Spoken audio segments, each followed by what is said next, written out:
کو بھی انسان آج کے زمانے کے حساب سے اپڈیٹ کرے. تو یہ کہ بہرحال امام کی ولادت کے اور کے ایام ہے.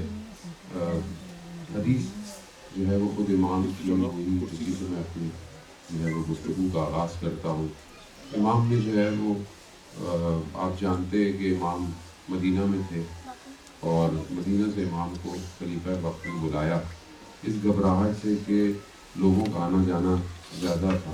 کسی نے کہا کہ کہیں یہ نہ ہو کہ وہ قیام کر دے اور لوگ جمع ہو جائے. ہمیشہ سے دیکھیں دشمن کو یا جس کو حکومت سے محبت ہوتی ہے، ظاہری دولت سے یا فورس سے محبت ہوتی ہے، وہ ہمیشہ الہی نمائندے سے خوف کھاتا ہے، کیونکہ اس کی جو حکومت ہوتی ہے یا وہ زور پہ ہوتی ہے یا پیسے پہ ہوتی ہے یا سازش سے یا پروپیگنڈے سے ہوتی ہے، اور جو الہی حکومت ہے وہ دلوں پہ ہوتی ہے. تو یہ ہمیشہ سے خوف رہا. آپ کے سامنے ہمارے ائمہ بہت کم عمر کے اندر بھی امام بنے ہیں. ٹھیک ہے، امام جواد خود امام رضا کی بیٹی کی آپ جانتے ہیں کتنی عمر تھی، 7-8 سال سے. وقت کے امام جو آج ہمارے ظاہر الزمان ہیں 5 سال ان کی جو ہے وہ ہے. لیکن حکومت کی گھبراہٹ کیوں ہوتی ہے؟ کیونکہ جب انسان دنیا سے محبت کرے تو اسے ہر ایک ڈیزگنیشن بڑا امپورٹنٹ لگتا ہے، ہر ایک پوسٹ اسے. لیکن جو الہی ہوتا ہے اسے کچھ بھی نہ ملے وہ گمنامی میں بھی رہنا پسند کرتا ہے. کیونکہ خدا کی بارگاہ میں اس کا نام بلند ہوتا ہے تو وہ اسی کی طرف بڑھتا ہے. تو یہ ہمیشہ سے رہا.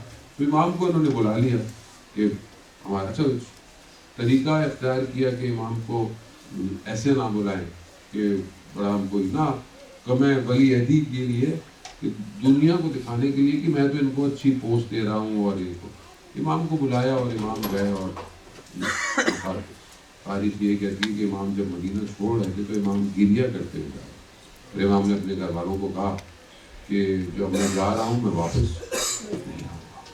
پھر امام کو لے کے گئے اور راستے میں امام کا نشاپور سے گزر ہوا. نشاپور ہم بھی جاتے ہیں جو مشہور مقدس اللہ ہم سب کو زیارت نصیب فرمائے. نشاپور تھوڑے فاصلے پر ہے، وہاں امام کے قدم گاہ بھی ہے اور چشمہ بھی ہے جو امام کے تبسط سے ہزاروں سال پہلے تھا. جب وہاں سے گزرے تو وہاں پر اہل سنت کے ہزاروں کی تعداد میں دانشور کہہ لیں، محدثین کہہ لیں، وہاں موجود تھے. انہوں نے کاغذ اور قلم پکڑا ہوا. انہوں نے کہا کہ امام کو کہ بہرحال آپ جد پیغمبر میں سے ہیں تو ایک حدیث پیغمبر کی جو ہے وہ ہمیں بیان کیجیے. تو وہاں پر امام نے جو ہے وہ حدیث بیان کی کہ جو معروف ہے سلسلۃ الذہب کے نام سے. سلسلہ کہتے ہیں چین کو اور ذہب کہتے ہیں گولڈ کو، یعنی گولڈ کی چین. جیسے گولڈ کی چین ہوتی ہے نا ایک دوسرے میں پھنسی ہوئی ہوتی ہے، یہ سلسلہ ہوتا ہے، ایک چین ہے. تو کچھ حدیثیں ایسی ہیں جو سلسلۃ الذہب ہیں، یعنی گولڈ چین ہے. وہ کس وجہ سے ہیں؟ کیونکہ امام نے جو حدیث بیان کی ہے وہ جس طریقے سے اوپر سے آ رہی ہے، جس کے ذریعے سے، یعنی مجھے اس نے کہا، یہ خاص چین ہے. اور یہ ساری حدیثوں کو اس طرح انہوں نے بیان نہیں کیا. البتہ افضل محمد، اوسط محمد و آخر محمد ہے. لیکن بہرحال کچھ حدیثیں تو یہاں امام نے حدیث بیان کی اور کہا کہ میں نے اپنے والد محترم امام موسیٰ کاظم سے، انہوں نے اپنے والد سے امام جعفر صادق سے، انہوں نے اپنے والد امام باقر سے، انہوں نے امام زین العابدین سے، انہوں نے پھر کرتے کرتے وہ جو ہے وہ رسول خدا تک پہنچے. اور پھر کہا کہ رسول خدا نے جبرائیل سے سنا ہے. اور پھر جبرائیل کو خداوند متعال نے یہ کہا، کیا کہا کہ جو کلمہ ہے لا الہ الا اللہ، یہ جو کلمہ ہے یہ میرا قلعہ ہے. یعنی جو لا الہ الا اللہ کہتا ہے وہ میرے قلعے میں آ جاتا ہے اور میرے عذاب سے بچ جاتا ہے. جو میرے قلعے میں آ گیا وہ عذاب سے بچ گیا. یعنی لا الہ الا اللہ کیا ہے؟ یعنی جب آپ خدا کی وحدانیت کا اقرار کر لیتے ہیں تو خدا کے قلعے میں آ جاتے ہیں اور پھر خدا کے عذاب سے بچ جاتے ہیں. یہ کہا اور ان کے ابھی کاغذ قلم وہیں تھے. امام کی سواری چل پڑی.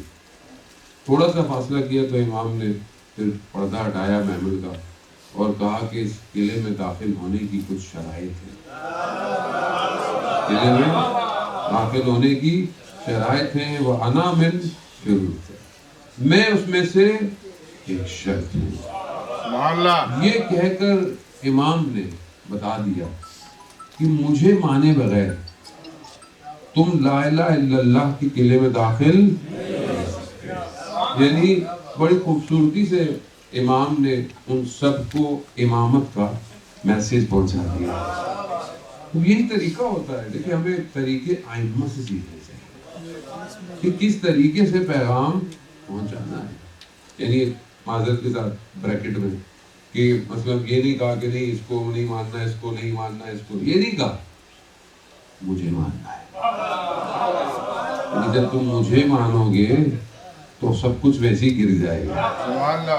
یہ امام نے کہا. اور آج آپ کے سامنے دیکھیں کہ جو 8ویں امام کو مانتا ہے وہ 12ویں تک پہنچتا ہے, ورنہ اس سے پہلے آپ دیکھ لیں کوئی زیدی ہے, کوئی اسماعیلی ہیں, کوئی گورے ہیں, کوئی واقفی ہیں, لیکن جس نے 8ویں امام کو مانا ہے وہ 12ویں امام کو. اسی لیے امام نے کہا کہ میں لا الہ الا اللہ کے قلعے کی شرط ہوں. سبحان اللہ سبحان اللہ. اب یہ ولی نعمت ہے امام رضا علیہ السلام وزال محترم. خوب یہاں بہرحال امام نے امامت کا پیغام دیا اور پھر جو وہاں گئے اس کے بعد جو واقعات ہیں تاریخ کی آپ بہت ساروں سے واقف ہیں. امامت بہت امپورٹنٹ ہے آج کے اس دور میں, کہ جس دور میں ہم زندہ ہیں. آپ کے سامنے دنیا کے حالات ہیں. دنیا کا کوئی بھی سسٹم اس کے اندر اتنی کیپیسٹی نہیں کہ جو انسانیت کو بقا دے سکے, انسانیت کو ترقی دے سکے اور اللہ کے اس وعدے کو پورا کر سکے. یہ جو پوری دنیا بہرحال آپ کے سامنے جو حالات ہیں, ابھی دیکھیں دنیا بیدار ہو رہی ہے. جیسے آپ کے ملک میں بھی کافی بیداری ہے اور یہ لوگ مظلوموں کی صداؤں میں اپنی صداؤں کو جو ہے وہ ملا رہے ہیں. شاید ان کا تعلق مسلمان ہو نہ ہو, لیکن انسانیت اصل وہ یونیورسل ویلیوز جو ایک انسان کے اندر فطری پائی جاتی ہیں, جب وہ بیدار ہو جائے نا تو پھر بہت آسان ہے حق کا پیغام پہنچانا. اور دشمن کی ہمیشہ کوشش یہی ہوتی ہے کہ وہ فطرت کو دبا کے رکھے. بہت ساری چیزیں ہیں جو انسان کی فطرت کو زائل کر دیتی ہیں, بہت ساری چیزیں انریلسٹک ہیں جو, لیکن اگر آپ فطرت پہ چھوڑ دینا, اسلام عین فطرت ہے. کوئی بھی چیز اسلام کے اندر ایسی نہیں ہے کہ آپ بولیں کہ جو فطرت کے خلاف ہے, نیچر کے خلاف. کوئی بھی چیز اسلام میں نہیں ہے. یہ ہم مولوی نے تھوڑی سی مشکل کر دی ہے اسلام کو. بعض اوقات آدمی کہتا ہے ہر طرح مشکل ہوتی ہے, ہم نہیں آ رہے. نہیں, ایسا نہیں ہے. عین فطرت ہے. جو بھی آپ کام کر رہے ہیں وہ فطرت ہے, وہ نیچر ہے.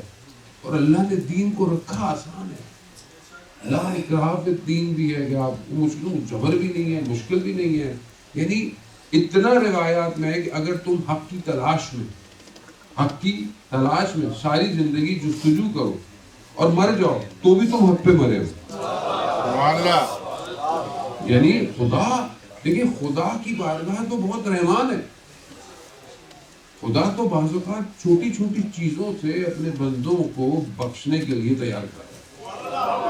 خدا وہ ایک مشہور کتاب ہے, اہل سنت کی کتاب ہے, اور اس کے اندر جو ہے وہ ایک واقعہ, ایک جوان کا واقعہ, شخص کا واقعہ کے بارے میں وہ کہتے ہیں کہ کسی گاؤں دیہات میں کسی جگہ گیا تو دیکھا کہ وہاں جو لوہار ہے وہ دیکھا کہ وہ آگ میں ایسی آگ ڈال رہا ہے, اور یہ کوئی بغیہ خدا ہے, کرامت ہے اس کے پاس. اس نے بولا بھائی تم کون ہو, کرامت کہاں سے تمہارے پاس ایسی آ گئی؟ کہا نہیں یہ کوئی کرامت نہیں ہے. اب پھر بھی مطلب کہا کہ بہرحال مجھے کسی سے بہرحال محبت ہو گئی. اب میں نے بڑی کوشش کی لیکن نہیں ہو پا رہا تھا. تو میں نے سنا کسی دوسری جگہ پر کوئی شخص ہے جو مثلا عمل جمل کرتا ہے, جیسے ہمارے پاکستان میں لکھا ہوتا دیواروں پہ عشق چاہیے تو بابا جی فلانا بنگالی بابا, تو فلانا یہ آپ کی اصلی مراد پوری ہو جائے گی, اور یہ ہو جائے, وہ لکھا ہوا ہوتا ہے سب. تو اس طرح کا کوئی بابا ہوگا, وہ بیچارہ چلا گیا. وہاں پہنچا تو اس نے کوئی اپنا کوئی حساب کتاب ہوگا کیا. تو اس نے بولا بھائی تمہارا کام نہیں ہو سکتا. اس نے بولا بھائی کیوں نہیں ہو سکتا؟ کہا کہ تم تو نیک عمل کرتے ہو, لیکن نجاستیں جو ہوتی ہیں, یہ شیطان سب سے پہلے یہی کرتا ہے, انسان کو نیک کام سے دور کرتا ہے. جیسے شیطان وسوسے کرتا ہے نا, جب انسان سے کوئی غلطی ہو جائے, کہتا ہے تمہاری نماز تو قبول نہیں ہوئی, تم کیا نمازیں پڑھ رہے ہو, تم لوگ کیا کر رہے ہو, تم تو تمہارا تو کوئی چھوڑ نہیں کرتے کبھی بھی نہیں.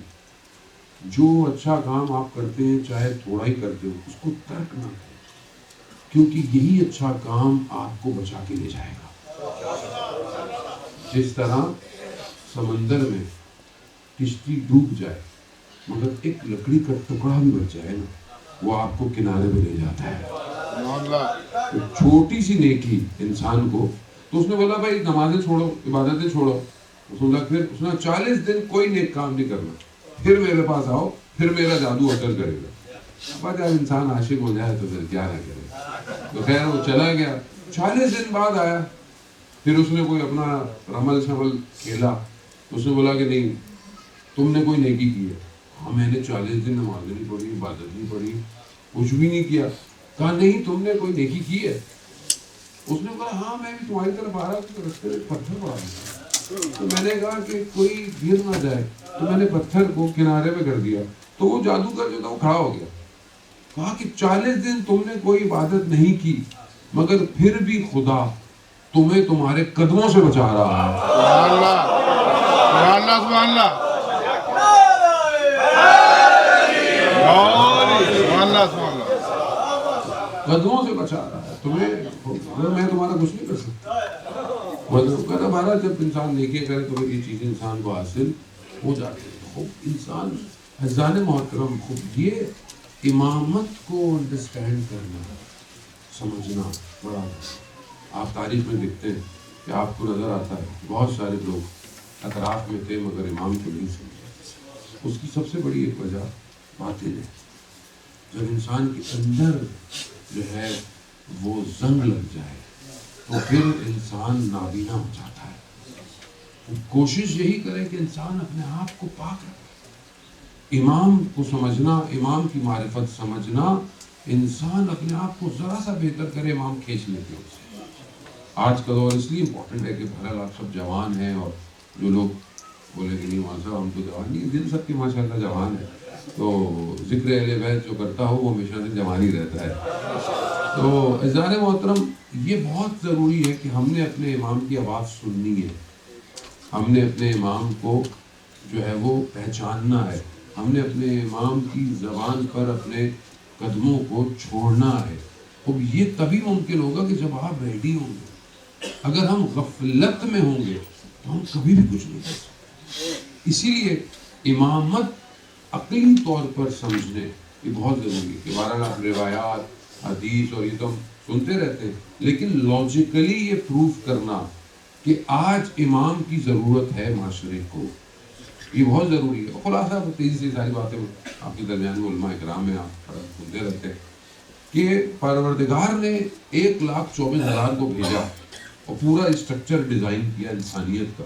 پہلے انسان کیا تھا، پھر کیا ہوا، پھر آہستہ آہستہ نبیوں کے ذریعے سے علم جو ہے وہ قوم میں ٹرانسفر ہوتا گیا۔ ہر نبی ایک خاص علم لے کر آیا۔ پہلے لوگوں کو نا، جب حضرت نوح کشتی بنا رہے تھے تو لوگ ہنستے تھے، کیوں کہ انہوں نے کشتی دیکھی نہیں تھی، کبھی اس طرح کا پانی بھی نہیں دیکھا تھا، پانی زمین سے آیا، آسمان سے آیا۔ وہ ایک نئی چیز تھی جو ڈیزائن کی، ایک چیز تھی کہ جو اللہ کے حکم سے بنائی اور پھر اس میں لوگوں کو سوار کیا اور نکل گیا۔ عزیزان محترم، یہ جو سفینہ نوح ہے یہ بہت امپورٹنٹ ہے، کیونکہ ہر نبی نے بہرحال ایک نجات کے لیے، قوموں کو سکھانے کے لیے، جس طرح بہرحال حضرت داؤد نے لوہے کو پگھلایا، اور ہر نبی نے اپنے زمانے میں جو ہے وہ ایک نئی چیز، کہیں زبانیں سکھائی گئی، کہیں سلائی سکھائی گئی، ہر چیز جو علم جو ہے وہ سب خدا کی طرف سے۔ یہ جو ہم لوگ الگ الگ کر دیتے ہیں نا، یہ دنیاوی علم ہے، یہ دینی علم ہے، ایسا کچھ نہیں ہے، سب الہی علم ہے۔ مطلب جو فزکس پڑھتا ہے وہ کس چیز کے بارے میں پڑھتا ہے؟ وہ ایکس وائی زیڈ اسپیس کے بارے میں پڑھتا ہے نا۔ کوانٹم فزکس چلیں، آگے چلے جائیں، آپ دوسری چیزوں کے اندر چلے جائیں، تو یہ ساری چیزیں کس پر بیس ہیں؟ اسی پر ہے نا کہ جو خدا کی بنائی ہوئی ہے۔ جب آپ گفتگو کرتے ہیں کیمسٹری کیا ہے؟ مالیکیولز ہیں، مالیکیول میں گھر سے لے کر آیا ہوں، سب کچھ پہلے بھی موجود تھے۔ میں دیکھتا ہوں کہ پانی کی فارمیشن کیا ہے، فلانی گیس کی فارمیشن کیا ہے، فلانے لکوڈ کی فارمیشن تھی تو میں نے نکالی ہے نا، تو یہ علم کس نے دیا؟ خدا کا۔ اسپیس ٹیکنالوجی، فضا کس کی ہے؟ پروردگار کی ہے۔ یہ جو ہم بہرحال موبائل یوز کرتے ہیں، میں یہاں بیٹھا ہوں، یہ لائیو اگر کوئی دیکھ رہا ہے، جا رہا ہے، تو یہ لائیو کیسے جا رہا ہے؟ یہ آپ جانتے ہیں کہ موبائل جو ہے وہ آپ کی پکچر کو اگر لیتا ہے یا میسج کو لیتا ہے ٹیکسٹ کو تو بعد میں اس کو ڈیکوڈ کرتا ہے اور پھر وہ ہوا کے اندر پیکٹ بنتے ہیں جو ہمیں نظر نہیں آتے. ہوا کے اندر اتنی لیئرز ہوتی ہیں کہ اس ڈفرینٹ لیئر پر فریکوینسی سفر کرتی ہے. جیسے ریڈیو ہے FM 100 الگ ہے, FM وہ ویز ہمیں آواز نہیں آتی. اللہ نے ہمارے کانوں کے لیے خاص فریکوینسی رکھی ہوئی ہے. اس فریکوینسی سے اگر ہمیں ذرا سا اوپر ہو جائے تو ہمیں دنیا کے جانوروں کی آوازیں سننا شروع کر دیں گے,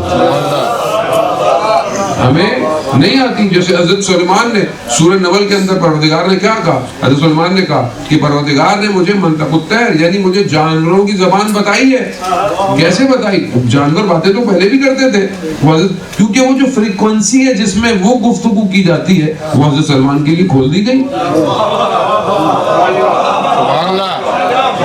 وہ موجود ہے, یہ سب موجود ہے, یہ ہم نے کچھ نہیں کیا. اسی فریکوینسی پہ یہ ڈیٹا کوڈ انکوڈ ہوتا ہے, BTS پہ جاتا ہے, سگنل پھینکتا ہے.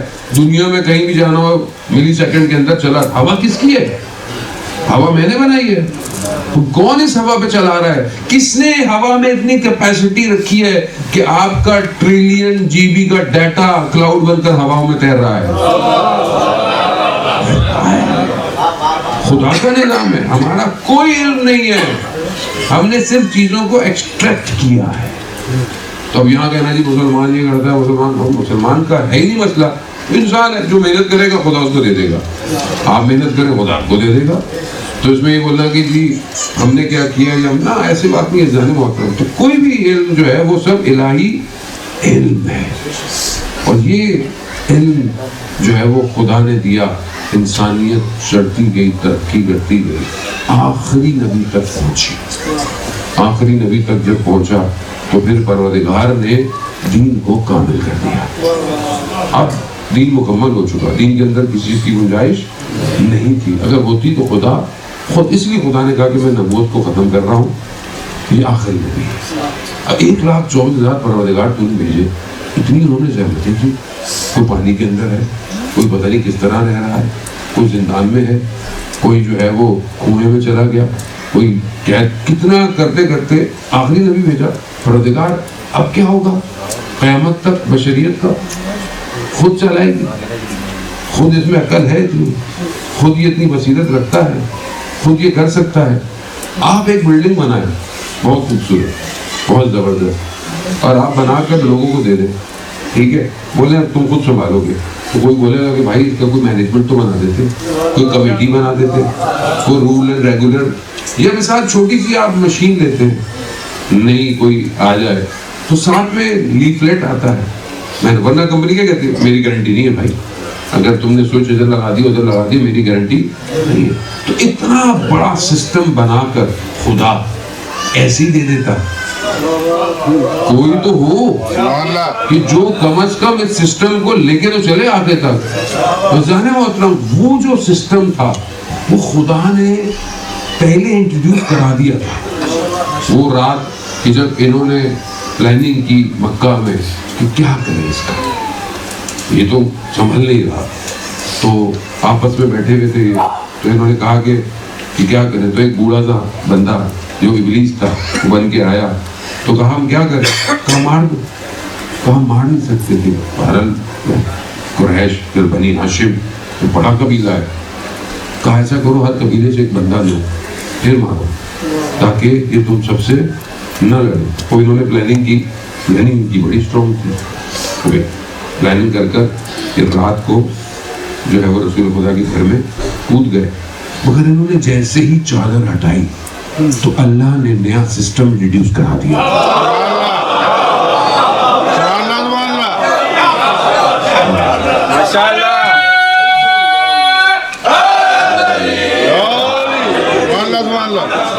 اب یہ وہاں دنگ رہ گئے. کیوں؟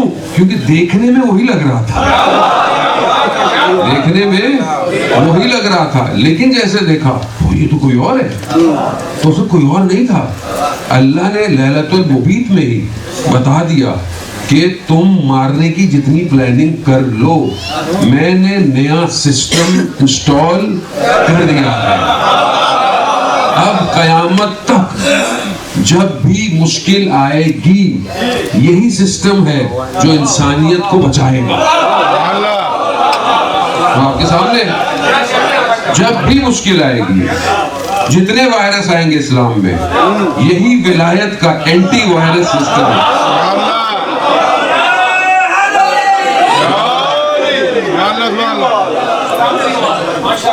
یہی سسٹم تو نیا سسٹم ہے. یہ خزانے محترم ہو اس کو سمجھیں. جب یزید نے جو ہے وہ اپنا قبضہ کر لیا، سب خاموش ہو گئے. بڑے بڑے صحابی، انسان، قوم، 50 سال کچھ بھی نہیں ہوتے. خزانے محترم 50 سال بعد منبر رسول پر ایک ایسا شخص آ جائے کہ جو حلال کو حرام کر دے، حرام کو حلال کر دے، وحی کا انکار کر دے. امت سو گئی ہو، پوری امت سو رہی ہو، تو کون ہے جو اس پورے سسٹم کو بچائے گا؟ کوئی بھی نہیں تھا. یہی ولایت کا سسٹم، اسی نے اپنے خون سے اسلام کو بقا دی ہے. تو گھبرائیں کبھی مت. میرے آنے جانے سے ہماری تو کوئی حیثیت ہی نہیں ہے. بڑے بڑے لوگ آئے، بڑے بڑے لوگ چلے گئے. تو یہ سمجھے کہ سسٹم کچھ ہو جائے گا؟ اس سسٹم کا وارث زندہ ہے. وہ وارث زندہ ہے، اور جب وہ ہے تو کچھ بھی نہیں ہونے والا. اور خدا اپنے وعدے سے پیچھے نہیں ہٹتا. ہمیں اپنی ذمہ داری پوری کرنی ہے. ایسا نہیں ہوتا. آپ دیکھیں نا کہ کیونکہ حالات ایسے ہو گئے کہ مجھے گفتگو اس طرح کی کرنی پڑ رہی ہے کہ جب سب لٹ گیا کربلا میں، سب لٹ گیا، تو آپ کیا سمجھتے تھے؟ حضرت عباس جیسی شخصیت چلی گئی، حضرت جناب علی اکبر چلے گئے، حبیب ابن مظاہر چلے گئے. تو کتنی بڑی بڑی شخصیات تھیں. سید الشہداء، انجے ماں کا بچہ. تو دیکھنے والے کیا دیکھتے؟ اب ختم ہو گیا. نہیں ختم ہو گیا. کیوں؟ کیونکہ سسٹم کی بقا کو بی بی زینب سلام اللہ علیہ نے بچایا. یہی وجہ ہے خدا جس سے کام لینا چاہتا ہے لے لیتا ہے. ہمیں اپنے آپ کو اس قابل کرنا ہے. لیکن آپ دیکھیں نا کہ پورے اس واقعے کے بعد کہیں بی بی زینب سلام اللہ علیہ نے شکوہ کیا، شکایت کی؟ نہیں. جب عمر سعد لعین نے پوچھا کہ خدا نے یوں کر دیا، مار دیا اور یہ کر دیا، آپ نے کربلا میں کیا دیکھا؟ بی بی کیا فرماتی؟ ما رأیت الا جمیلا، میں نے جمال کے سوا کربلا میں کچھ نہیں دیکھا. یہ جمال وہاں تو سب کچھ نا، میں نے جمال کے سوا کچھ نہیں دیکھا، خوبصورتی کے سوا میں نے کربلا میں کچھ نہیں دیکھا. آیت اللہ میر باقری کہتے ہیں اس جمال کو دیکھنے کے لیے امتحان اور مصیبت سے گزرنا پڑتا ہے. اسی لیے بی بی زینب سلام اللہ علیہ ام المصائب ہیں کہ انہوں نے مصیبتوں کو دیکھا تو خدا نے کربلا میں ان کو جمال دکھایا. اور جمال کیا تھا؟ کہ وہ آیات کہ اے اطمینان پانے والے نفس راضیتم مرضیہ، یہ آیتیں اتری حضرت زینب نے دیکھی. جانے محترم، وہ انسان جب امتحان سے گزر جائے، امتحان ہے جو گزر جائے. آپ دیکھیں نا کل رہبر معظم نے کیا بیان دیا، ان کا آج بھی بیان نہیں آیا کہ میں پرسکون ہوں، میں پرسکون ہوں، میں کامیابی دیکھ رہا ہوں. کیوں؟ کیونکہ جب انسان امتحانوں سے گزرتا ہے تو پھر اسے جمال نظر آتا ہے. اور جانے محترم، یہ سسٹم ہے امامت کا. اسے سمجھے، اسے کوئی نہیں گرا سکتا، اور یہ اپنا کام کرتا ہے. اسی لیے امام کو بہرحال خلیفہ نے لے لیا، بلا لیا. ولی عہد پہ امام نے کہا میں قبول نہیں کروں گا، صرف نام کا رکھ لو، میرا کوئی تمہارے اس میں نہیں ہے تاکہ کل کو بولو کہ یہ ہمارے ساتھ تھے یا وہ ہمارے ساتھ تھے. جانے محترم، خوب امام رضا رؤوف ہیں بہت زیادہ. امام کے لقب بہت سارے ہیں، لیکن خود امام رضا کا لقب رؤوف ہونا، بہت مہربان ہونا. اتنی مہربانی ہے کہ سب ائمہ علیہ السلام کا اپنا لطف و کرم ہے، لیکن مشہد کی وادی ایک خاص وادی ہے.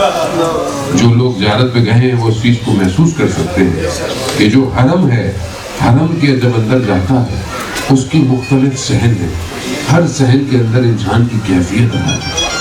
انسان کا دل نہیں چاہتا، ہمیں تو وہی زندگی آنا جانا اور امام ہی نے ہمیں توفیق دی کہ بہرحال ہم اس قابل ہو جائے. ہم تو زیارت پہ گئے تھے مولا کے پاس, تو مولا نے بولا کہ بس ادھر ہی آ جاؤ سب زیارت کرنے کے لیے, تو انہوں نے کرم کیا.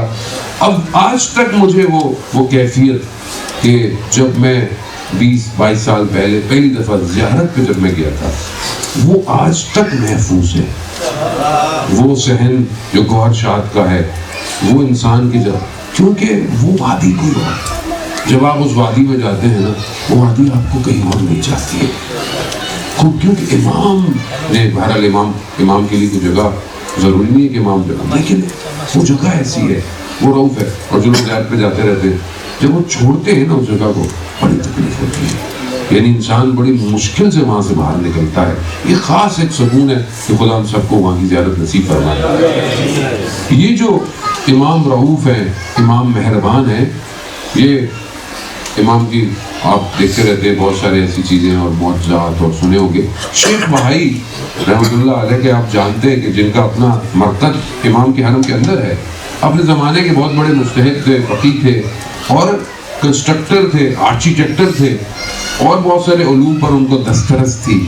انہوں نے امام کا حرم بنایا تھا, ڈیزائن کیا تھا اس زمانے. پھر یہ پھیلتا گیا. تو جب وہ حرم بن رہا تھا تو انہیں کہیں جانا پڑ گیا. تو جو دروازہ بنا رہا تھا, تو امام نے اس کو ایک تعویذ دیا, کہا کہ یہ تعویذ تم اس دروازے کے اندر لگا دینا. میں نے کہا ٹھیک ہے. جب چلے گئے, واپس آئے, دروازہ بن چکا تھا.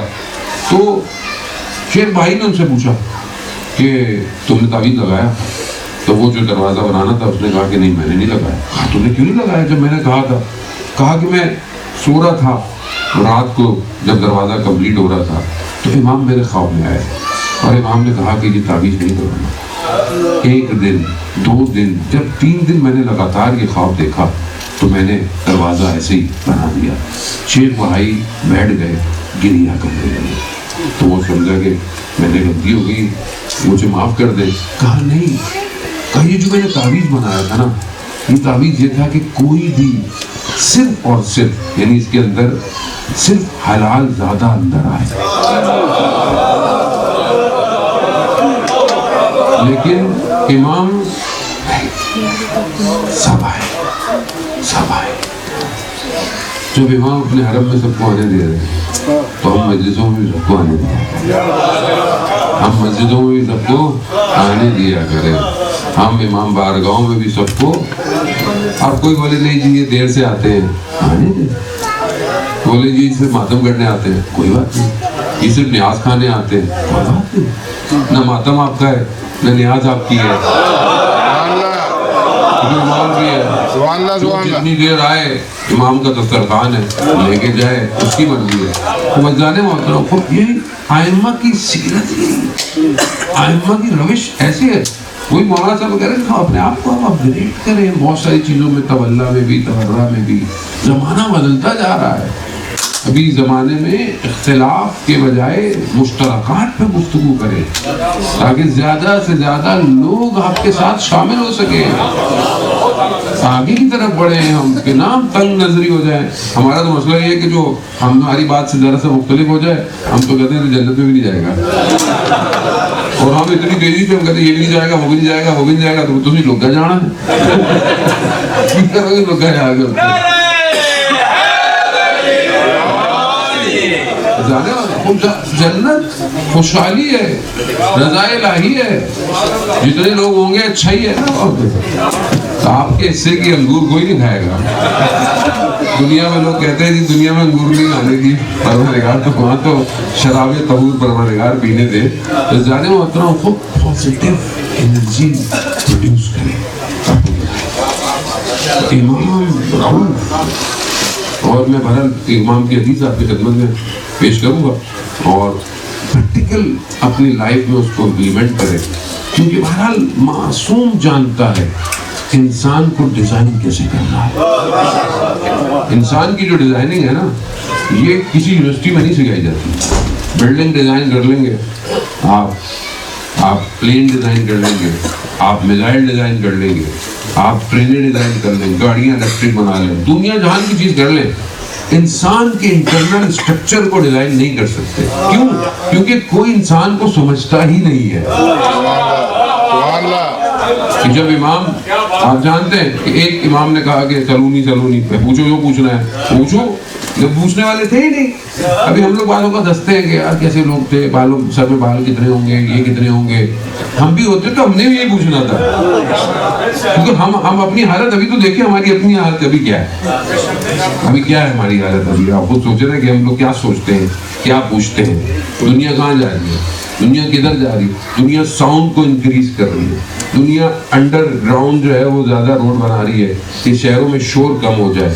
برج شور کریٹ کرتا ہے، پولوشن کریٹ کرتا ہے، کاربن ایمیشن کریٹ ہو رہی ہے. لوگ پلانٹیڈ اور ٹراپیکل جو ہے وہ فارسٹ کی طرف، دنیا پتہ نہیں کدھر جا رہی ہے.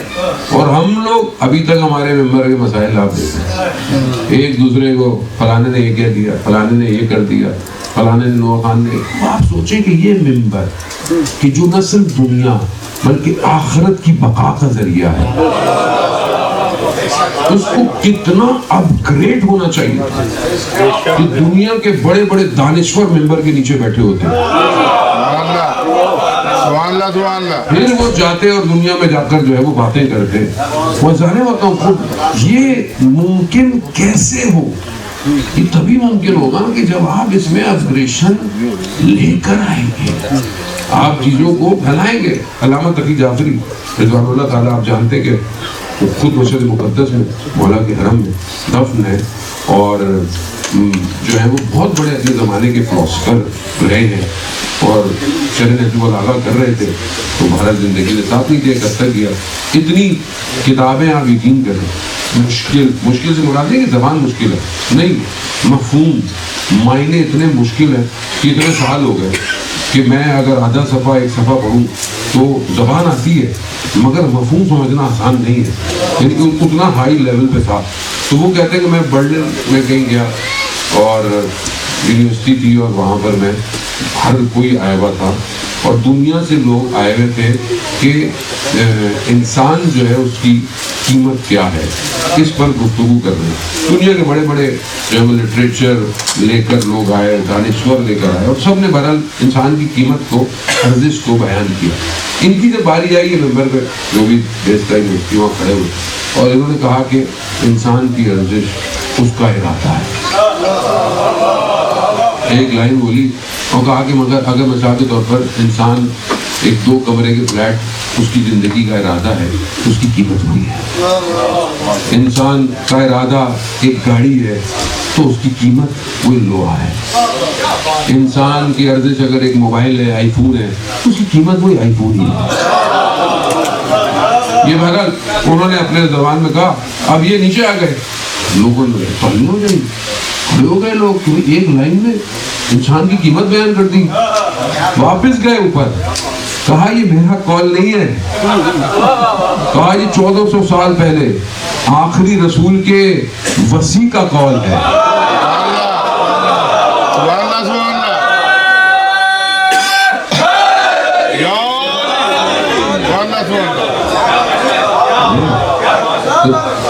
جو امام نے کہا سلونی پوچھو، لوگوں نے نہیں پوچھا. امام نے کہا میں زمین سے زیادہ نہیں پوچھے، امام کو پتا تھا نہیں پوچھے. عزیز محترم، امام نے، آپ نے جو بلاغہ پڑھتے ہیں ماشاءاللہ، آپ کو پتا ہے کہ ہم اتنے اچھے شیعہ ہیں، ہم سب کو پتا ہے خطبے کتنے ہیں، نامے کتنے ہیں، سب کو پتا ہے. ظاہر ہے کیونکہ ہم شیعہ ہیں. کوئی شیعہ نہ ہو تو چلو بندہ بولے گا آپ کو نہیں پتا ہے، ہم لوگ کو تو پتا ہی ہے، کیونکہ ہماری دوسری کتاب ہے جو ہم دعویٰ کرتے ہیں کہ کلام الہی کے بعد ایک اچھی کتاب ہے، اور وہ سب کے گھروں میں پڑھی ہوئی ہے، لیکن کھولتا کوئی بھی نہیں ہے اس کو. تو کلام الہی نہیں کھل رہا تو اس کے بعد کیا کھلے گا آدمی کو. تو ظاہر محترم آپ سوچیں کہ اس کے اندر امام نے یہ نہیں بتایا آسمان میں کیسے جاؤ گے، اسپیس میں کیسے جاؤ گے. مولا تو جانتے تھے، کیوں نہیں بتایا؟ امام کو پتا تھا یہ انسان پہنچ جائے گا، اسکائی اسکیپر بنا لے گا، سب کر لے گا. لیکن نہج البلاغہ میں جو چیز ہے وہ کیا ہے؟ وہ انسان بننے کا فارمولا ہے. انسان نہیں بن پائے گا، دنیا کی کوئی یونیورسٹی اسے انسان نہیں بنا پائے گی. تو انسان بننا بہت جانے محترم. وہ یہ یہاں پر ہے کہ یہاں اللہ کے نمائندے بھی بنے، اللہ کا نمائندہ ہی انسان کو بہتر کر سکتا ہے. تو اپنے آپ کو امامت سے جو ہے نا لاجیکل یہی ہے.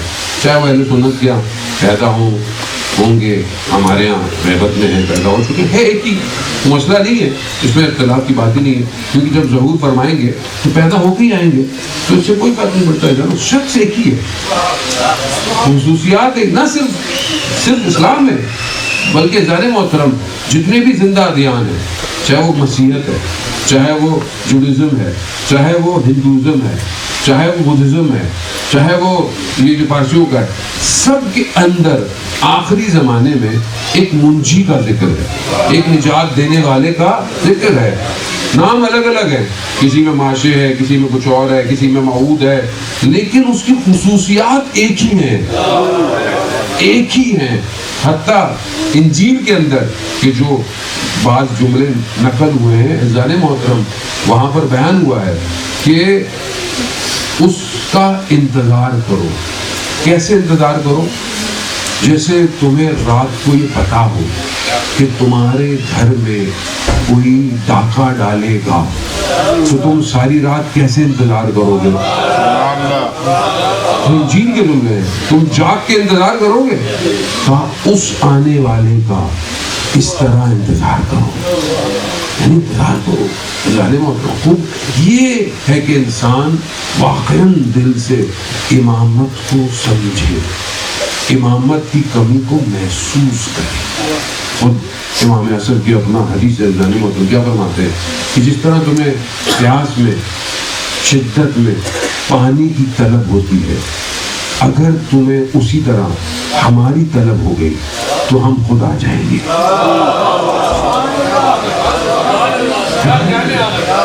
لیکن کیونکہ ہے نہیں, میں آپ کو نہیں کہہ رہا خدا نخواستہ, میں اپنی بات کر رہا ہوں, ہے نہیں, پھر آدمی کیا کرے, ہمیں پھنسا ہوا ہے. یہ جو رکاوٹ ہے بہت تیزی سے وقت بہت تھوڑا ہے, تو خدا زندگی دے آپ مومنین کے درمیان میں حاضر ہو.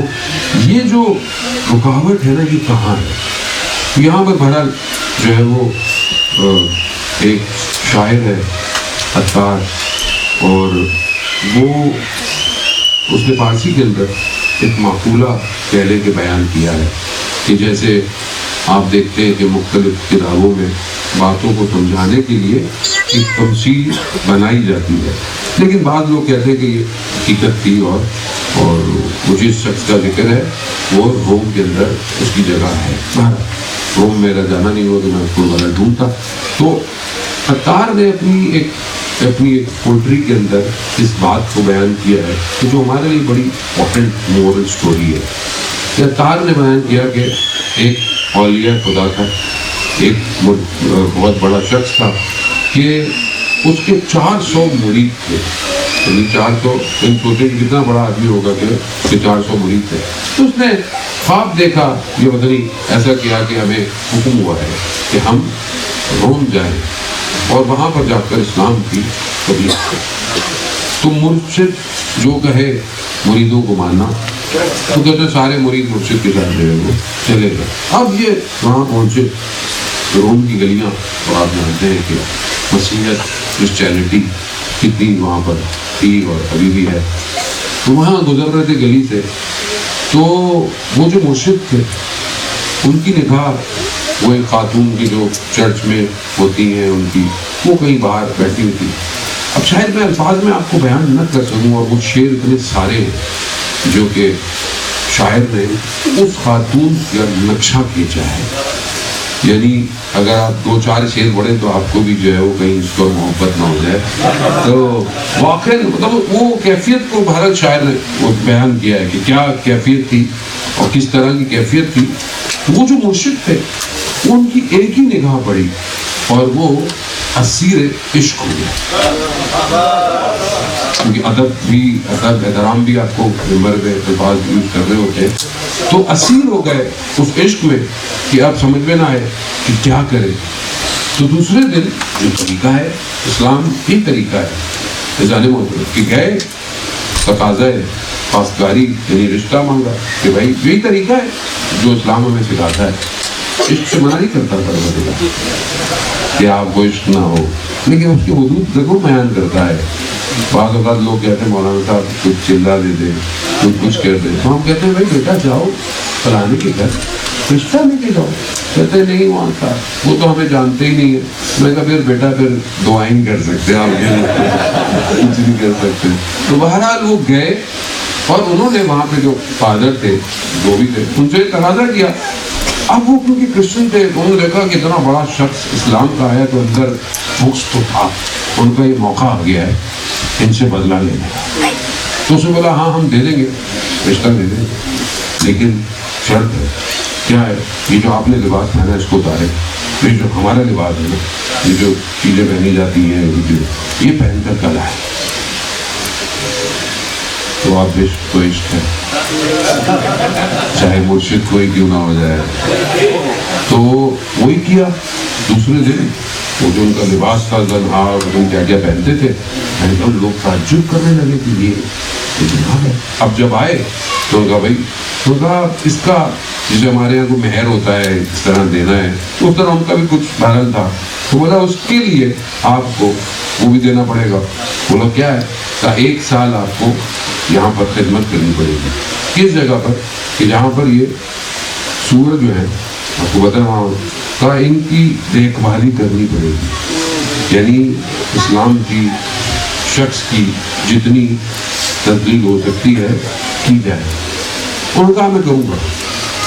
اب جب یہ سچویشن ہوئی تو یہ مرید جو اتنے سارے تھے یہ تو پریشان ہو وہ کیا کرے. یہ سب چھوڑ کے آ گئے واپس آ گئے. ایک مرید جو تھا وہ کہیں گیا ہوا تھا.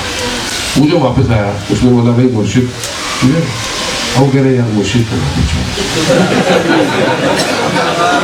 مرشد کا بھائی کیوں نہیں کہا یہ ہو گیا. تو وہ معرفت رکھتا تھا.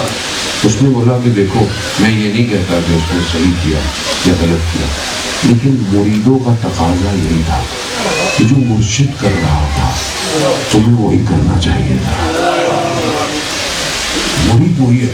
اگر انہوں نے لباس چینج کیا تھا تو تمہیں بھی وہی لباس پہننا چاہیے. خیر کیونکہ عشق تھی محبت تھی جانتے تھے کہ مرشد تو یہ کہا کہ چلو یہ سب رو گئے. انہوں نے ایک جگہ دی 40 دن چلا کاٹا راتوں کو جاگ کر عبادتیں کی اور خدا کی بارگاہ میں راز و نیاز کیا کہ یہ مرشد پلٹ آئے. عزیزان محترم انگلی اٹھانا آسان ہے تانا دینا آسان ہے کسی کے پیچھے برائی کرنا آسان ہے لیکن اگر کوئی قوم کا سرمایہ ہو ملت کا سرمایہ ہو یا کسی کے اندر کوئی خوبی پائی جائے تو اس سے بہتر کہ ہم اس کی تنقید کریں ہم اس کے حق میں دعا کیا کریں. بہت ضروری ہے کہ جب ہم وہ اچھا خاصا ہوتا ہے ذرا سا انسان اوپر نیچے ہو جائے تو ہماری شروع ہو جاتے ہیں. آپ دیکھیں انسان ہے نا ہو سکتا ہے غلطی ہو سکتا ہے بس آپ کے نوا خان ہے ان کہتے ہیں یار یہ کیا کر رہے ہیں یہ کیا کر رہے ہیں لیکن آواز اللہ نے ان کو دی ہے سرمایہ ہے اہل بیت کا ذکر دنیا میں کر رہے ہیں.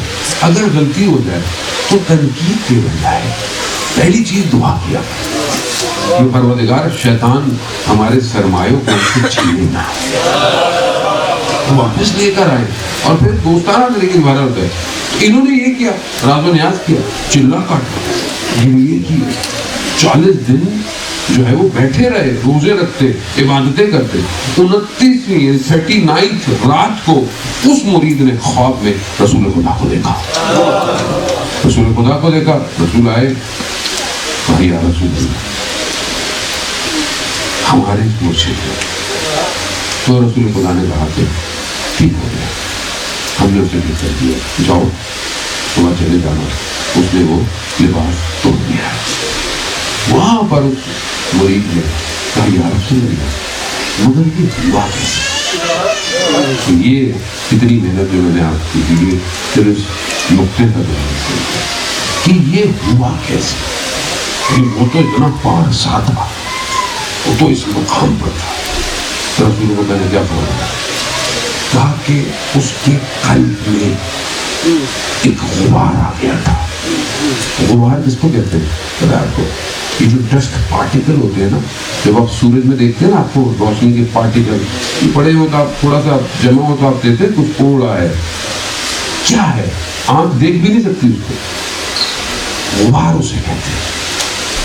دل میں ایک غبار آ گیا تھا، ہم نے اس غبار کو ہٹایا۔ اس غبار کو ہٹایا، انہوں نے کیا دیکھا کہ وہ سب توڑ کر بیٹھے ہوئے گریہ کر رہے ہیں اور خدا کی بات کر رہے ہیں۔ غبار، غبار، یہ غبار آ جاتا ہے، انسان بڑے سے بڑا گر جاتا ہے۔ وہ تو اولیاء خدا تھے، وہ تو مرشد تھے، ان کے یہاں غبار آیا۔ ادھر تو کچھ بھی نہیں ہے معاملہ، ادھر تو پہاڑ آئے ہوئے ظالم محترم پورے کے پورے۔ آپ کے سامنے ہم تو اتنے، میں اپنی بات کر رہا ہوں، اتنی غفلت ہے۔ اور آپ خود سوچیں، رسول خدا حضرت محمد مصطفیٰ صلی اللہ علیہ وسلم کہ رسول خدا سجدے میں کیا دعائیں کرتے ہیں؟ خاک پہ رخسار کو رکھ کر، رب لا تکلنی الی نفسی طرفۃ عین ابدا، اے میرے پروردگار مجھے پلک جھپکنے کا جو لمحہ ہوتا ہے نا، اتنی دیر کے لیے بھی میرے حال پہ مت چھوڑ ذرا، یعنی پلک کتنی، بچوں کو پتہ نہیں کتنی پلکیں جھپکتا ہے وہ، اتنی دیر کے لیے خدا مجھے میرے حال پہ مت چھوڑ۔ ظالم وہ اسی کو صحیح کرنے کے لیے جو سب سے زیادہ چیز امپورٹنٹ ہے وہ امام سے رابطہ ہے۔ اگر امام سے رابطہ انسان کا رہے تو انسان جو ہے وہ کامیابی کی طرف جاتا ہے۔ صلوات دیتے محمد صلی اللہ محمد علیہ محمد،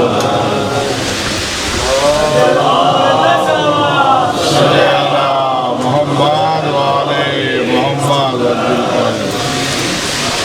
تو بہرحال میں ایک حدیث بڑی تیزی سے آپ کی خدمت میں کہ کالا امام رضا آپ کی خدمت میں چلا جائے۔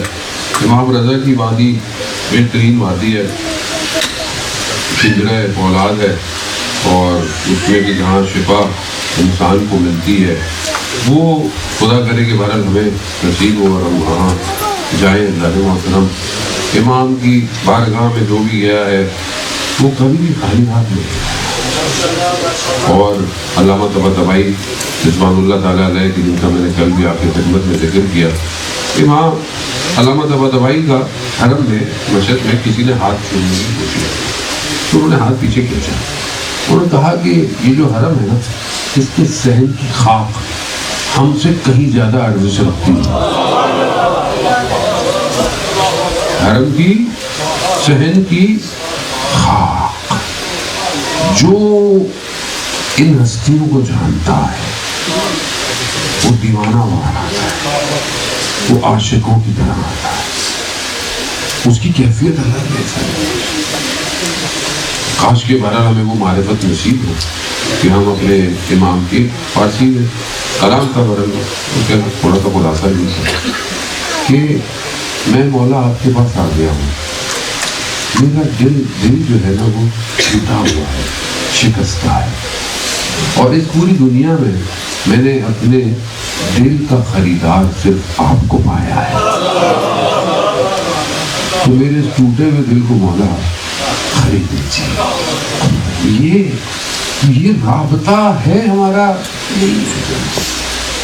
کچھ بھی جیسے کوئی بھی چیز باقی نہیں، کچھ بھی نہیں رہنا باقی، سب ختم ہو جائے۔ یہی ہے، یہی تھے اور یہی رہیں گے اور یہی بچائیں گے۔ اگر ہمیں باقی رہنا ہے قیامت میں، آخرت میں، تو ہمیں اپنے آپ کو ان سے متصل کرنا۔ اس لیے تو امام رضا علیہ السلام کسی خود بیان فرماتے ہیں،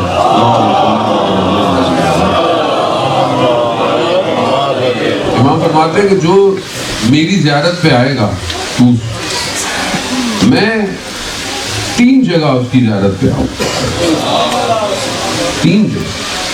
اس لیے بعض علماء کرام کی زندگی میں ہے کہ وہ حرم میں جا کے گھنٹوں نہیں بیٹھتے تھے، جاتے تھے، عبادت کرتے تھے، پھر باہر آ جاتے تھے، پھر چلے آتے تھے۔ تو بھی آپ بیٹھے رہے، مطلب کچھ گھنٹے آپ آ جائیں، کہا امام نے کہا ہے 1 دفعہ آؤ گے تو میں 3 دفعہ آؤں گا،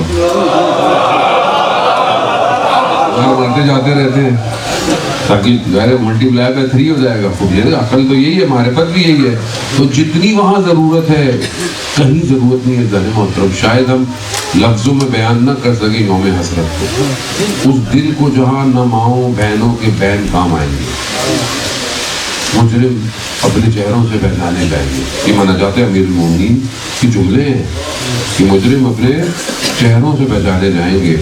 مولا یا مولا انت المولا انا العبد فہل جرمک عبد المولا. کیا میرے مولا تو رحم نہیں کرے گا جبکہ تو مولا ہے اور میں تیرا بندہ ہوں. خوب انسان اس کی بارگاہ کو سمجھنے کی کوشش کرے. بہت تیزی سے وقت جو ہے وہ ویسے تو 5 فٹ ختم ہو گیا، لیکن مجھے شاہد صاحب نے اجازت دی ہے کہ آپ تھوڑا سا اوپر پڑھ لیں. تو پھر زندگی رہی ہے جانے محترم. میں تو آج بھی گھر والوں کو کہہ رہا تھا کہ وقت کو انسان کو اویل کر لینا چاہیے. وقت کا کوئی پتہ نہیں. اگر ایسی سارا کام سے گئے، ٹائم کا افتتاح واپس نہیں آئے، تو جو وقت ہے اسے بہتر کرنا چاہیے. وہ تو بہرحال عالم دین، باعمل شخصیت اور ایسی شخصیت کہ آج لیکن پوری دنیا آسان نہیں ہے، پیسوں سے لوگ نہیں خریدتے. آج پوری دنیا میں جو مسلمان ہیں، نہ تو شیعہ، جو مسلمان ہیں، ایون جو لوگ دوسرے لوگ بھی ہیں، کئی ملک ایسے ہیں. میں نے پڑھا تھا کہ ہندوستان والوں نے جو ہے وہ پرچم اپنے اتار لی ہے ایک دن کے لیے. یعنی کیوں؟ کیونکہ شخص نے دلوں پہ راج کیا. شخص نے دلوں پہ راج کیا. کتنا اچانک سے، مطلب رات سے ٹینشن، صبح نماز میں ہی انسان کا دل ابھی بیٹھا ہوا ہے. ابھی تک ہے لیکن بہرحال انسان کو موو آن ہونا ہے. تو یہ شخصیتیں بہرحال تو کمال کی شخصیتیں ہوتی ہیں، لیکن اپنے ہر لمحے سے استفادہ کیا. تو میں غلط یہی کہہ رہا تھا کہ جو حال ہے نا پریزنٹ، اس سے فائدہ اٹھا لیں. پتہ نہیں کون سی پرواز سے انسان واپس جا ہی نہ سکے. پتہ تھوڑی ہے کہ انسان اپنے سامنے جب ساری چیزیں دیکھ رہا ہے تو آپ کے ساتھ بھی بہت کچھ ہو سکتا ہے، اچھا ہو سکتا ہے، کچھ بھی ہو سکتا ہے. تو آپ بھی کبھی بھی آپ کا آخری سفر ہو. اسی لیے آغا دولابی کرتے تھے. کچھ جملے مجھے گھر والوں کے لیے بھی کہتا ہوں کہ گھر والے پھر جب میں جاتا ہوں تو بڑا احترام کرتے ہیں میرا. آغا دولابی بہت بڑے عارف ہیں. امام خمینی، آیت اللہ بروجردی ان کی مجلسیں سننے جاتے تھے. بی معصومہ کے حرم کے اندر دفن ہے. وہ کہتے تھے کہ جب گھر سے نکلو تو کبھی بھی غصے میں یا لڑکے مت جانا، کیونکہ ہو سکتا ہے واپس نہ آؤ. کیا اسٹرکچر جملہ. اور وہ ان کی زندگی کے بارے میں بتاتے ہیں کہ بوڑھے ہو چکے تھے، اس کے باوجود ان کی زوجہ ان کے جوتوں کو جاتے وقت سیدھا کرتی اور وہ مسکراتے ہوئے اور طریقے سے گفتگو کرتے ہوئے جاتے تھے. اور زیادہ گھر سے نکلے خوشحالی ہو کر نکلے، خوش ہو کر نکلے. روایات بھی یہ کہتی ہیں کہ جب تم گھر واپس آؤ، چاہے جتنی باہر پریشانیاں ہوں، پریشانی کو باہر چھوڑ جاؤ. گھر آؤ تو چہرے پر تمہارے مسکراہٹ ہو اور دست خالی نہ ہو، کچھ نہ کچھ ہو، کوئی نہ کوئی ہو، بچے کے لیے، کسی کے لیے. بہت ضروری ہے جانے محترم. اس لیے حال جو ہے نا اس کو اچھا رکھے. نہیں پتا اگلا لمحہ کیسا لمحہ ہوگا، یہ کسی کو بھی نہیں پتا. تمہارا مگر یہ ساری باتیں ہم سنتے تو ہیں، عمل میں اگر نہیں پھنس جاتے ہیں. تو آپ کے اور آخری میں بہت تیزی سے کچھ خصوصیتیں پڑھوں گا اور سلام کر دوں گا.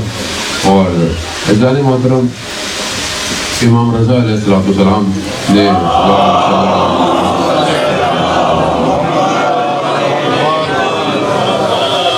امام رضا بہت ساری حدیث ہیں. ایک حدیث جو ہم سب کے لیے، میں اپنے لیے سب سے پہلے امپورٹنٹ سمجھتا ہوں کہ اور جب انسان کمیونٹی میں رہتا ہو، ایک کمیونٹی میں چلتا ہو، تو وہاں بہت ساری چیزیں بڑی امپورٹنٹ ہیں. کہ وہاں آپ اکیلے نہیں رہتے، وہاں آپ کے ساتھ پاس لوگ ہیں، خاص طور پہ جو لوگ انوالو ہیں کاموں کے اندر انوالو ہیں. مولانا صاحب آپ کے ساتھ میں خدا کی توفیقات میں اضافہ فرمائے. مجھے غلام محمد صاحب کو مجھے بڑا اچھا لگا کہ 12 سال سے لوگ مجھے یوں دیکھ رہے ہیں، تو وہ ابھی مجھے یوں دیکھ رہے ہیں. تو مولانا صاحب کی بھی بڑی ہمت ہے، 12 سال سے مولانا صاحب بھی ان کو دیکھ رہے ہیں. تو ازیادہ محترم خدا ان کی توفیقات میں اضافہ فرمائے، ان کے اولاد کو لے کر. آپ یقین کریں تو میں ہر جگہ انسان جاتا ہے دنیا بھر میں، خدا نے توفیق کی نوکری کی ذکر ہے. عالم اچھا ہونا آپ کا بڑی نعمت ہے، اور اگر آپ قدر نہیں کریں نا تو پھر آپ سے نعمت چھین لی جاتی ہے. تو اس لیے بہرحال جو اچھا عالم دین، سب ماشاء اللہ سبھی اچھے ہوتے ہیں، لیکن بہرحال آپ کے مولانا اچھے انسان ہیں، محنت زحمت کرتے ہیں، تو انسان کو فائدہ اٹھانا چاہیے. ساتھ رہنا چاہیے، ساتھ دینا چاہیے. اور وہی معاشرے آپ دیکھیں نا دنیا میں، وہ شہر علاقے جہاں پر عالم دین نہیں ہے نا، ادھر بڑے مسائل ہیں کہ کوئی ایک ایسی شخصیت نہیں ہے کہ جس سے انسان مشورے لے، جس کے انسان تابع ہو، چلے آ جائے. یہ بڑی امپورٹنٹ ہے. تو بہرحال ایک حدیث کہ جو میں آپ کی خدمت میں پیش کرنی ہے، امام فرماتے ہیں کہ جس مسلمان کی عقل سالم ہوتی ہے، عقل، اس کے اندر خدا اس کو خصوصیات دیتا ہے. یعنی اس کے اندر یہ خصوصیات ہونی چاہیے جس کی عقل سالم. عقل کیوں امپورٹنٹ ہے؟ عقل اس لیے امپورٹنٹ ہے کہ عقل شعور پیدا کرتی ہے، عقل ادراک ہے. قرآن کے اندر کئی جگہ اشارہ ہے کس کے لیے؟ عقل والوں کے لیے. عقل کے بہت سارے کام ہیں. عقل ایک لیول ہے، نفس ایک لیول ہے، عقل ہے، پھر انسان قلب پہ جاتا ہے. قلب کا مقام عقل سے اوپر ہے کیونکہ قلب مشاہدے کرتا ہے. عقل دیکھ نہیں سکتی، عقل ادراک کرتی ہے. یہ جو عقل ہے یہ ہارڈ ویئر ہے، اس کی بھی اپنی سائنس ہے. نورولوجسٹ اندر layers, short memory, long memory, چیزوں کو لے کر آنا، بہت ساری چیزیں ہیں کہ جو انسان کے اس برین کے اندر ہے. یہ بھی بڑی نعمت ہے کس طریقے سے خدا نے اسٹرکچر کو ڈیزائن کیا ہے کہ کتنا آپ کے سامنے سوچیں نا، موبائل کی قیمت بڑھ جاتی ہے، 256 میموری، 512 میموری، 1 ٹی وی، جتنا آپ بڑھاتے چلے جاؤ موبائل مہنگا ہوتا چلا جاتا ہے. اب آپ سوچیں کہ اس کے اندر کتنا ڈیٹا ہے اور خدا نے اس کو کتنی کیپیسٹی رکھی ہوئی ہے. اتنے سارے چہروں کو پہچانتا ہے، ناموں کو پہچانتا ہے، جگہوں کو پہچانتا ہے. اور وہ جو اتنی میں نے باتیں پڑھی کی ہیں اتنے عرصے سے، ابھی وہ ڈاؤن لوڈ ہو رہی ہیں میری میموری میں، کلاؤڈ میں کہیں ہے کہ جہاں میں اشارہ کرتا ہوں وہاں سے وہ اترنا شروع ہو جاتی ہے. کوئی میں نے شاید 2 سال پہلے پڑھا ہو، کوئی میں نے 5 سال پہلے پڑھا ہو. یہ سب اس ہارڈ ویئر کے اندر ہے. سافٹ ویئر اس سے زیادہ امپورٹنٹ ہے جس کو قرآن اشارہ کر رہا ہے. ہماری جو حدیث کی کتاب ہے جو سب سے امپورٹنٹ اصول کافی، اس کا پہلا چیپٹر عقل اور جہل ہے. یعنی جس قوم کی حدیثوں کی کتاب کا پہلا چیپٹر عقل ہو اور ان کے اندر عقل نہ ہو تو قصور کس کا ہے؟ قصور ہمارا ہے، کیونکہ ہم نے وہ کتابیں آپ کو پڑھائی نہیں. میں آپ کو تو نہیں کہہ سکتا کہ آپ لوگوں کا قصور ہے، ہم تو سارے قصور اپنے اوپر ہی لیتے ہیں. تو یہ ہمیں پڑھانا چاہیے. ممبر شعور دیتا ہے، عقل دیتا ہے. جذبات ضروری ہیں، احساسات ضروری ہیں، بہت امپورٹنٹ ہے، لیکن خدا کے یہاں معیار عقل ہے. اور یہ میں نے نہیں کہا، وہ حدیث ہے امام جعفر صادق علیہ السلام.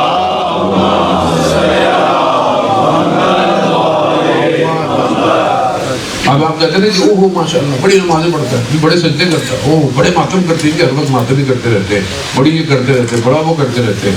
یہ خدا کا معیار نہیں ہے. چھٹے امام نے کہا کہ خدا کی طرف سے کہ معیار جو ہے عبادت کو قبول کرنے کا، عبادت ہے نا، ماتم بھی عبادت ہے، نماز بھی عبادت ہے، عزاداری بھی عبادت ہے، سب عبادت ہے. اس کو قبول کرنے کا معیار کہ جس کے بدلے میں اجر دیا جائے گا وہ عقل ہے. خدا کہتا ہے کہ جس میں جتنی عقل ہوگی اتنی اس کی عبادت قبول کی جائے گی. تو آپ یہ دیکھیں کہ بھائی سامنے والا، یہ ہم اپنی بات سامنے والا کیوں بولے، پہلے ہم اپنے آپ کو دیکھیں کہ میرے اندر کتنی عقل ہے کہ جو میں عبادتیں کر رہا ہوں قبول ہوگی یا نہیں ہوگی. تو یہ اسی عقل کو سالم یعنی صحیح ہونا، اس انٹلیکٹ کو امام نے اس کی نشانیاں بتائی، وہ ہم نے اپنے اندر دیکھی ہے. میں ساری تو نہیں میں چل رہا میں بیان کروں گا تاکہ اگلی دفعہ مجھے دوبارہ بلائیں تو میں پھر انشاءاللہ باقی پھر بیان کروں گا. تو پنجاب میں ہوتے نا ذاکر جو ہوتا ہے وہ جب آخری مجلس ہوتی ہے نا تو سارے اچھے قصیدے پڑھتا ہے، بڑا زور لگاتا ہے. کیوں لگاتا ہے؟ تاکہ اگلے سال کے لیے مجھے یہ دعوت دے دیں اور یہ کر لوں. عزیزان محترم، امام فرماتے ہیں کہ جس کی عقل سالم ہے، پہلی خصوصیت اس کی یہ ہے کہ جب بھی کوئی اس کو دیکھے اس سے خیر کی امید رکھے. یعنی اگر میں یہ کہوں کہ جی میری عقل سالم ہے، جب کوئی مجھے دیکھے تو اسے میری طرف سے خیر ملے، اچھائی ملے. خیر میٹرلسٹک نہیں ہے کہ میں بولوں جی میں پیسہ دوں گا یا نا، مطلب اچھی بات ملے، اچھا مشورہ ملے، ایسی چیز ہو کہ اس کو لگے کہ ہاں یہ اچھا آدمی ہے. کچھ لوگ ایسے ہوتے ہیں جب وہ محفل میں آئیں تو صرف ان کے آنے سے انسان خوش ہو جاتا ہے. کچھ لوگ ایسے ہیں کہ انسان ان کو صرف دیکھنا چاہتے ہیں، کچھ ایسے انسان کے لوگ ان سے ملنا چاہتے ہیں، اور یہ مصداق ہے ان حدیثوں کا. جانے محترم، یعنی ہمیں چاہیے کہ ہم ان احادیث کو اپنے اوپر لاگو کریں. یہ حدیثیں ہمارے لیے بیان کی گئی ہیں. مولا علی علیہ السلام کا قول کہ مولا فرماتے ہیں کہ زندہ ایسے رہو کہ لوگ تم سے ملنا چاہیں، زندہ ایسے رہو کہ لوگ تم سے، اور جب مر جاؤ تو لوگ تم پہ گریا کریں. تو کیا ہم ایسے ہیں؟ ایسا ہونا چاہیے نا. جو حدیثیں ہیں ان کو اپنے اوپر لے کر ہیں. تو پہلی کوالٹی یہ کہ جب بھی اس کو کوئی دیکھے تو کیا بولے کہ اس سے خیر ملے گی، پازیٹیو انرجی ملے گی، اچھا مشورہ دے گا، اچھی بات کرے گا. بیٹھ کے ہر وقت رونے نہیں دھوئے گا، روئے جا رہے یہ ہو گیا بھائی، جو ہو گیا جو ہے آگے کی طرف بڑھو. فلانا ہو گیا، فلانا ادھر ہو گیا، بندہ کہتے ہر جگہ ایک ہی ٹاپک ہی چلتا ہے، دوسری ٹاپک ہی چلتا ہے. پازیٹیو باتیں کریں. دنیا ترقی کر رہی ہے، جانے کو دنیا خوشحال ہے. آپ اچھی بات کریں گے، خدا آپ کو اچھا برین میں ڈاؤن لوڈ بھی اچھا کرے گا. تو پہلی چیز کہ اس سے خیر نکلے. یہ دوسری صفت اس کے اپوزٹ ہے کہ جس کی عقل سالم ہے اس کی بدی سے دوسرا شخص محفوظ رہتا ہے. یعنی اب یہ تو نہیں کہہ سکتا کہ مطلب میں کم از کم کہ بھائی میں پرفیکٹ ہوں، میرے اندر برائیاں پائی جاتی ہیں، میرے اندر نقائص پائے جاتے ہیں، مطلب میں غصہ بہت کرتا ہوں مثلا، تو کم از کم میرے غصے سے آپ محفوظ رہے. یہ سالم عقل کی دوسری نشانی ہے. بہت تیزی سے تیسری جو ہے وہ، یہ بہت ہمارے معاشرے کی بہت پریکٹیکل ہے یہ ساری، اور میں بس 4 تک بیان کروں اور آپ سے جہاں سے دعا. تیسری یہ ہے کہ جب کسی کی بھی تھوڑی سی نیکی دیکھو تو اسے بڑا شمار کرو. کسی کی چھوٹی نیکی دیکھو تو اسے بڑا شمار کرو. مثال کے طور پر آپ کوئی کہے کہ جی فلانے نے یہ کیا، فلانے نے وہ کیا، یہ مطلب یہ جلدی امام بارگاہ میں آئے، آپ نے لائٹیں لگائیں، بینر لگائے، یہ بھی کوئی کام ہے، یہ تو بھی کر سکتے ہیں. یا فلانے نے مطلب نیاز بنائی، کھانا، یہ بھی کوئی کام ہے.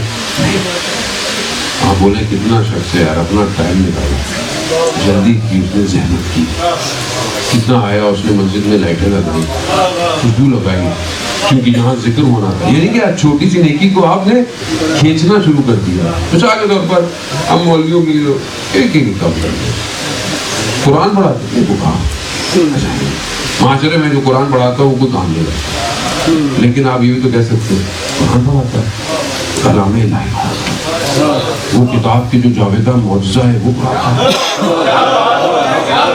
وہ کتاب کی جو ہدی للمتقین ہے وہ پڑھاتا ہے، وہ کتاب کی جس میں احسن القصص ہے وہ پڑھاتا ہے. اللہ، آپ نے چھوٹی سی نیکی کو کتنا بڑا. اسی طرح گھر کے اندر جو آدمی بیچاری سارا دن کام کرے یا کچھ بھی کرے، کام کرے، ٹھیک ہے، بہت آپ نے مرد کے لیے مشکل ہوتا ہے اصل میں بولنا. پرابلم اصل میں ساری یہی ہے، اور ادھر پرابلم یہ ہے کہ وہ سننا چاہتی ہے اور دونوں اسی پرابلم میں پھنسے ہوئے. آپ بولے ہاں بھائی بہت اچھا کام کیا، ماشاءاللہ زبردست کام کیا، یہ کیا آپ نے کام کیا، اور وہ بڑا زبردست آپ نے کام کیا. یہ بڑا مشکل ہوتا ہے نہیں. پیغمبر صلی اللہ علیہ وسلم کیا فرماتے ہیں کہ تم میں سب سے اچھا وہ ہے جو گھر میں اچھا ہے، تم میں سب سے اچھا وہ ہے جو گھر میں اچھا ہے، اور میں تم میں سب سے اچھا ہوں کیونکہ میں سب سے زیادہ گھر میں اچھا ہوں. تو بہرحال چھوٹی نیکی کو بڑا شمار کرو. بچے نے کوئی کام کیا، خوشحال، اس کو بولے کہ آپ نے بہت اچھا کام، ڈرائنگ بنا دی، بولے بہت اچھا کام. بنی کے کام کو بڑھائیں. کمیونٹی میں کوئی خدمت کرتا ہے، کوئی کام کرتا ہے، اس کی تعریف کریں. چوتھی اس کے اپوزٹ ہے اور سب سے مشکل ہے، اپنی نیکی کو چھوٹا شمار کرنا. جس کی عقل سالم ہے، امام فرماتے ہیں، وہ اپنی نیکی کو چھوٹا شمار کرتا ہے. یعنی کیا؟ یعنی کوئی بولے کہ بھئی آپ نے یہ کیا، آپ نے مانا، میں نے نہیں کیا. یعنی اتنا مشکل کام. یہاں تو بندہ اشاروں بتا رہا ہوتا ہے کہ جی جی وہ ہاں وہ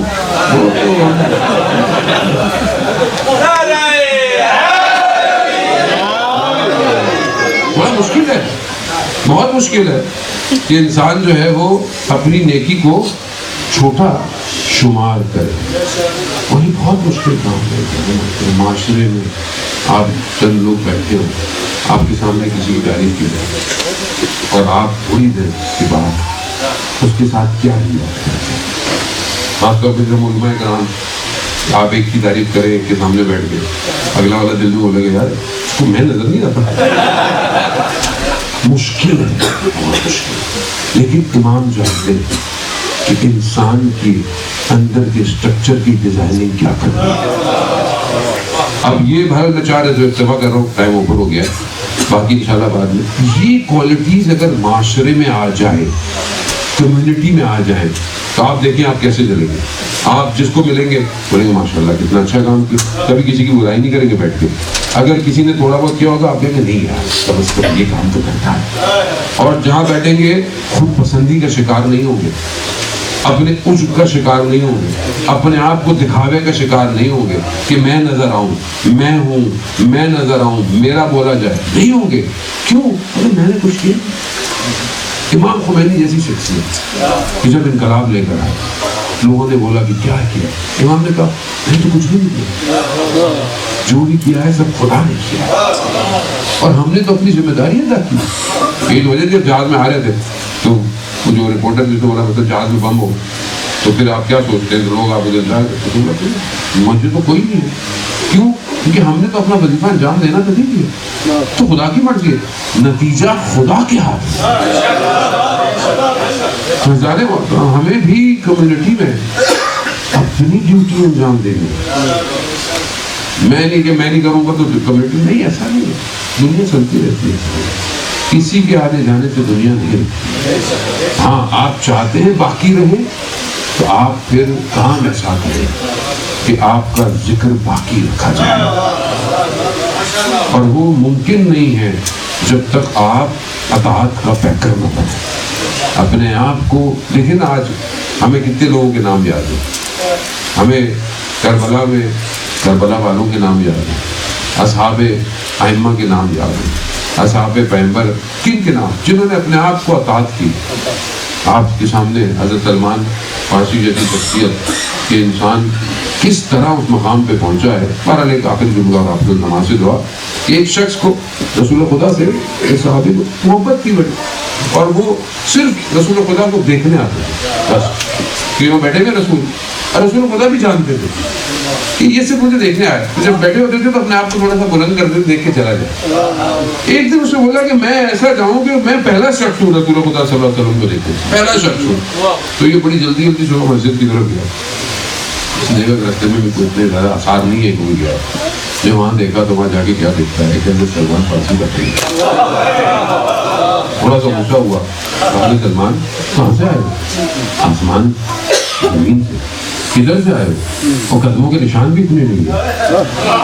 تو سلمان فارسی نے کہا ہم نے اپنے قدموں کو رسول کے قدموں میں دم کر دیا۔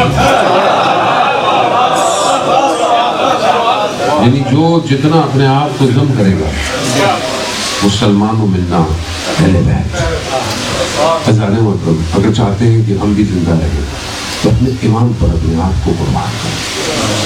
وہ اپنے امام کو دعائے مصطفیٰ کی جملے کہ میرا کوئی شخص ہو، میرا کوئی مونس ہو، یاد ہو کہ جس کے ساتھ میں بیٹھوں اور میں اپنے امام کے لیے گریا کروں، میں اپنے امام کے لیے صحبت کروں۔ وہ بہت ضروری ہے کیونکہ آپ کی پہچان آپ کا امام ہے، اور قیامت میں ہر کوئی اپنے امام کے ساتھ بتایا جائے۔ تو جتنی زندگی آپ نے امام کے ساتھ گزاری ہے اتنی ہی پرسنٹیج قیامت والے دن امام کے ساتھ ہے۔ اب آپ سوچ لیں کہ 24 گھنٹے میں کتنی دیر آپ امام کے ساتھ ہیں، 7 دنوں میں کتنے دن آپ امام کے ساتھ ہیں۔ اس پرسنٹیج کو اپنی زندگی میں دیکھ لیں، اتنی ہی پرسنٹیج وہاں پر ہوگی۔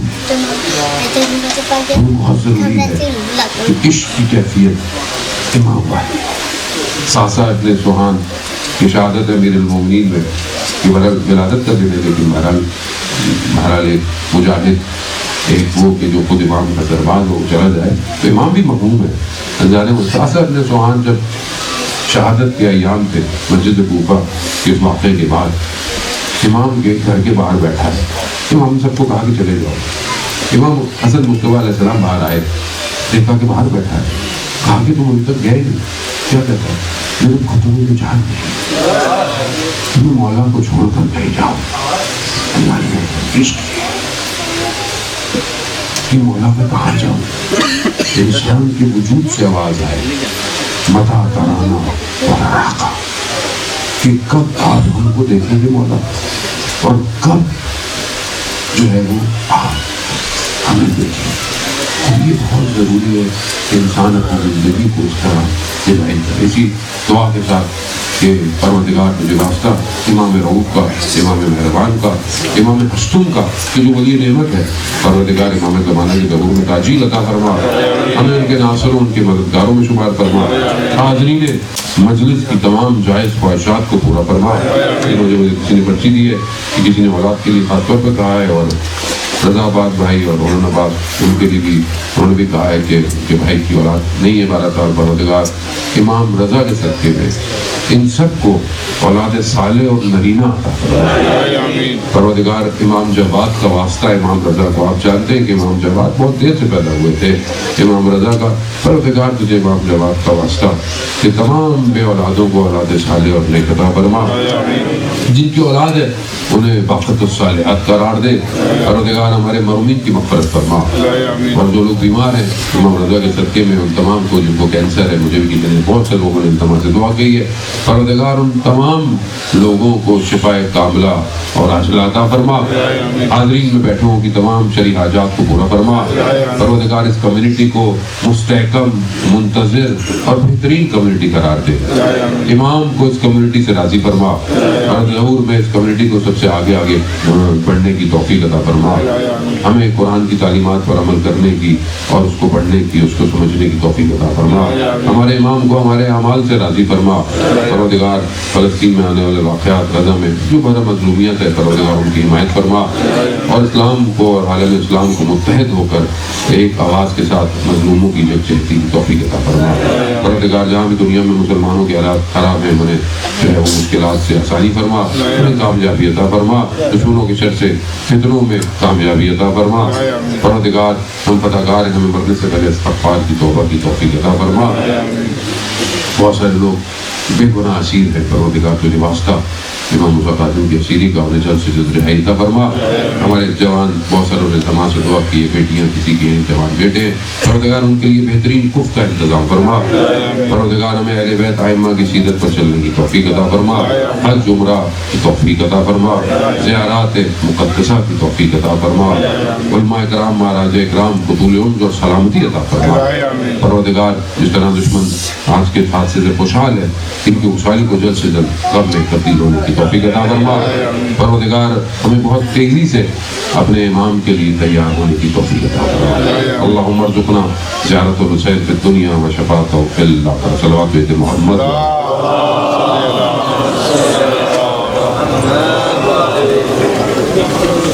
ویڈیو